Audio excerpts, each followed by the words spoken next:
I'm Amber Costu with the No Nonsense Network and getting the chance to interview Bevan, who is running for town council here in Westlock. So welcome, Liam. It's great to see you. Yeah, you as well.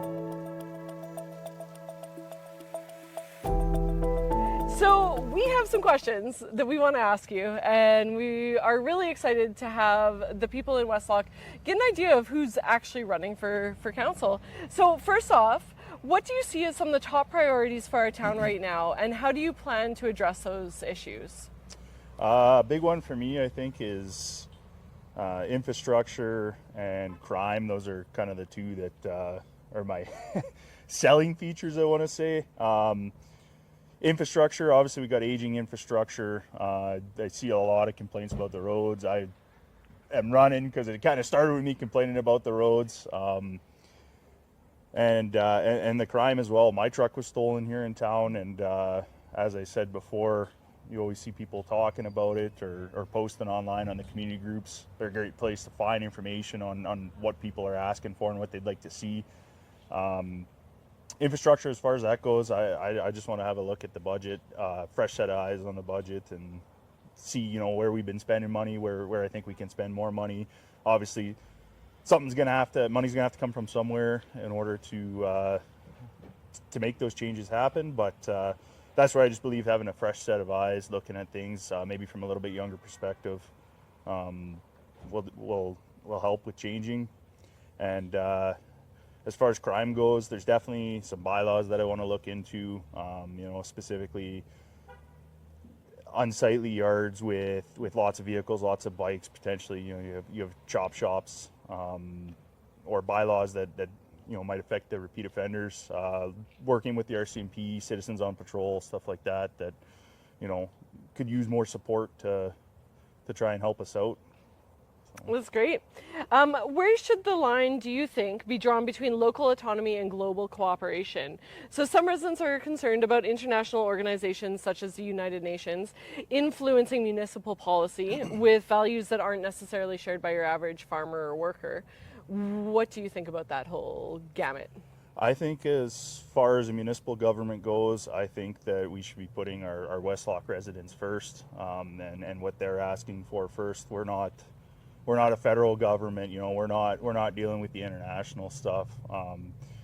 There's obviously some good opportunities that can come from that, but as far as it goes, we should be going through the province, and the province should be going to the federal government on our behalf if it ever needs to escalate that far.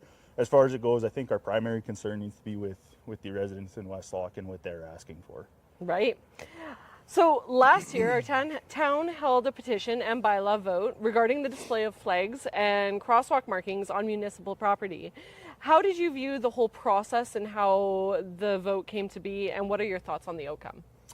I think that's a controversial one for everybody in town. I think the big one to remember is that municipal property is owned by everybody. Everybody, every taxpayer owns a little bit of the town, and to have one special interest group but not another on there, it's impossible to cater to everybody. I can definitely see from both sides why people were feeling the way they were. I think protecting free speech in a society that is free is very important. So on your own property, if you want to fly your flag or whatever it is, or if you want to talk about whatever you want to talk about, I think that's important that you're able to do that. Mm-hmm. But as far as municipal property goes, it's impossible to keep everybody happy with what's being displayed on it. So I just think that a neutral view on it is an important thing. But like I said, free speech as well, and being able to talk about what you want is also very, very important. So, do you feel that the process worked? I think so, because we live in a democracy, mm-hmm. and it's obviously the majority spoke for what they wanted, and that's how that process works, right? So no matter what side you're on, you got to respect the democracy. I know there's maybe a lot of people that aren't happy with the way the federal outcome's been the last several times and all that, but again, we gotta live with that because we live in a democracy, and the majority spoke for what they wanted. So right. So there's been growing discussion in Alberta about feelings of isolation and distrust towards other levels of government. While municipal councils don't set provincial or federal policy, how do you envision our town's future relationships with both the province and Ottawa? I think as far as the province goes, that's a super important one because obviously there's grants, there's opportunities to work with the province. Having a good open relationship and line of communication with them, like our highways have to be redone in town. That'll be a big project that's on the slate for the next few years, and you want to maintain that good relationship with the province in order to get what we want ultimately. But we also got to feel that respect back, right? We got to respect them, they got to respect us. They got to, and it's our job to represent the town residents and ensure that they're getting what they're asking for. And again, as far as a federal government, in my opinion, I don't think the federal government should be overstepping the provincial government and anything with the municipal government. But the federal government, having a good relationship with them is just as important. But going through the province and going through that chain of command sort of thing. So. Great.